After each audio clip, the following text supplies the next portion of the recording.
Terlingua, once a booming mining settlement in the heart of Texas, now stood abandoned, swallowed by the desert it tried to tame. Crumbling adobe buildings leaned against the weight of time, and rusted mining carts lay buried halfway in the shifting deep. Some said it was greed that killed the town. Others said something older, something the miners had disturbed, rose from the sand to take it back. And when the wind howls across Terlingua's remains at night, the desert speaks in voices not your own. Not that anyone listens anymore, except Jack. And Jack should have known better. Jack Collins wasn't the type to believe in ghost stories, a documentary filmmaker obsessed with forgotten America. He spent years chasing capturing the crumbling remnants of another time. Terlingua was just another project, or so he thought, driving his dusty Jeep down Highway 118. Jack could already feel the oppressive heat, even through the air conditioning. The radio fizzled into static hours ago. Civilization faded away behind him until only the golden scrubland and the endless blue sky remained. Ahead, the skeletal ruins of Terlingua rose like mirages, broken teeth against the flat horizon. He parked near the crumbling remnants of the Chisos Mining Company store, grabbing his camera bag and a single bottle of water. The place was utterly silent except for the dry crunch of sand under his boots. Jack clicked the record. The camera captured sun-bleached crosses in the old cemetery, collapsing rooftops and faded signs half swallowed by dunes. It also captured something Jack didn't notice, a low shimmer along the ground, like a ripple through the air, just beyond the lens's focus. He was alone. At least, that's what he told himself. Jack pitched his tent near the ruins of what once was a general store. As night fell, the desert turned cold and cruel, the heat stolen by the dark. He sat by a small fire, flipping through his footage. The camera screen cracked strangely, distorting images of the town. Shadows twitched at the corners of the frame, and soft, unintelligible murmuring bled into the audio. Frowning, Jack adjusted the volume. Help, get out. Buried. The whispers were faint but chilling, like wind through broken teeth. Jack dismissed it as interference. The desert could play tricks on electronics. Everyone knew that. The fire burned lower. The night grew darker. That's when Jack heard it, not through the camera, but through the air itself. A whisper drifting just behind him, spoken in a language he didn't understand. Low, broken syllables, words pulled apart by the wind. He turned quickly. Nothing, only the endless, shifting dunes and the sagging skeletons of buildings. He told himself it was just the desert singing. He tried to believe it. The next morning, Jack found the old cantina still standing, barely. Inside, among splintered chairs and a floor blanketed in sand, he discovered something more valuable than footage. An old man sat at the bar, sipping from a cracked cup. His name was Santiago, and, unlike the rest of Terlingua, he hadn't left. Too old to run, he said with a crooked smile. Jack bought him a beer, the one thing still cold from his portable cooler. And in exchange, Santiago told him the real story. They dug too deep, the old man whispered, his voice as dry as the desert wind. The miners broke open a cave below the town, a place they weren't meant to find. Jack leaned in.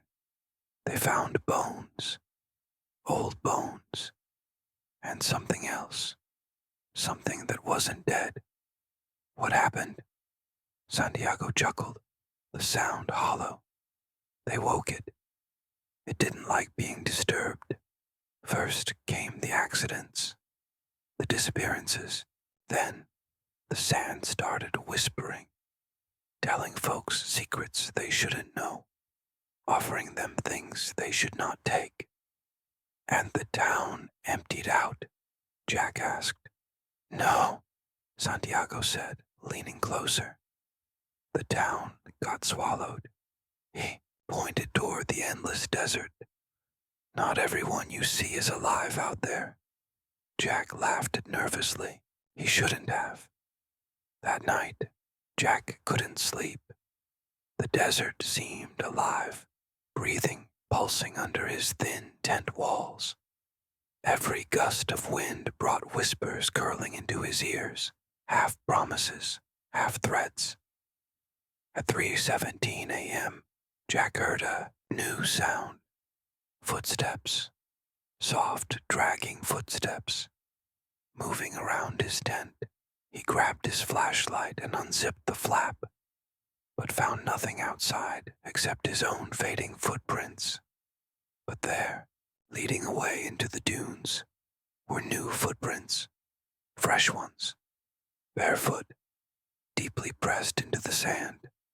Something was calling him. Compelled, half asleep and half hypnotized, Jack followed.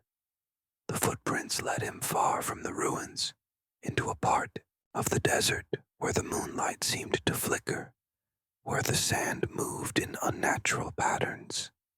The whispers grew louder, clearer. Bury yourself. Join us. You'll never be alone again.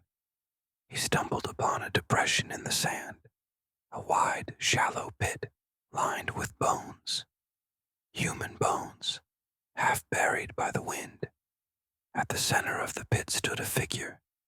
It wore the shredded remains of miner's clothes.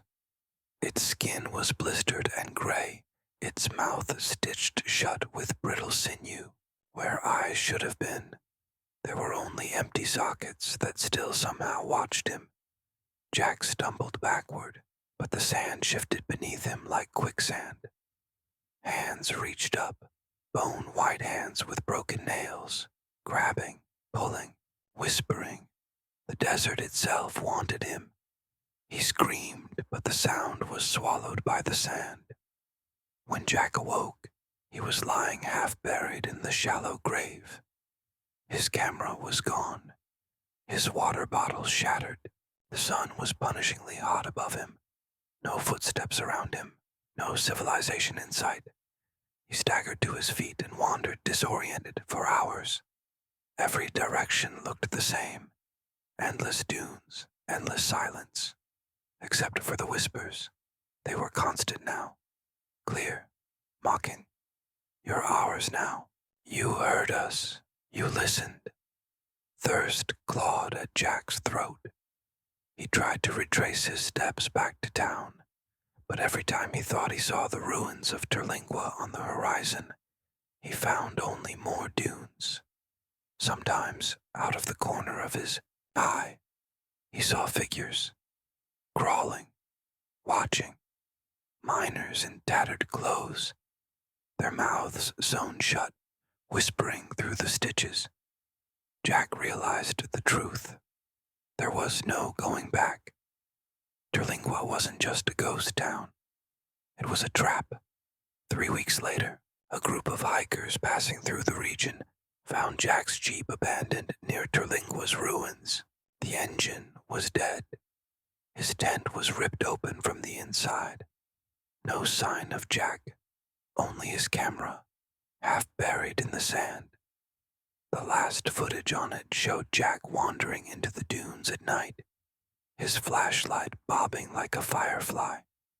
And just before the battery died, the camera captured a dozen shadowy figures closing in behind him, their mouths twisted open in eternal silent screams. The desert whispered still, and it had a new story to tell.